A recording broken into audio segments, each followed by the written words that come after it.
Իմ պապը տնկել է մեր գյուղի շիվերը, իմ պապը պայտել է մեր գյուղի ձիերը, իմ պապը մեր գյուղի պատերը շարել է և բոլոր կամերը մեն-մենակ քարել է,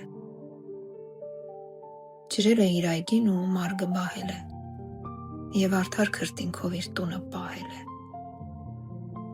իմ պապը վարել է, իմ պապը ցանել է, իսկ հնձի ժամանակ ձեռքի մեջ մանգաղի դաստակը ցավել է, իմ պապը հողի հետ խորհել ու խոսել է, ամպի հետ արտասվել, ջրի հետ հոսել է, մի օր էլ երբ հանկարծ ծալվել են ծնկները, զարմանքից քարացել ամոթից շիկնել է, թողել է նա մաճը և շունչը պահել է, և հետո քրտինքը ճակատին պաղել է, և պապը ակոսում պառկել ու քնել է, խառնվել այն հողին, որ իրեն սնել է։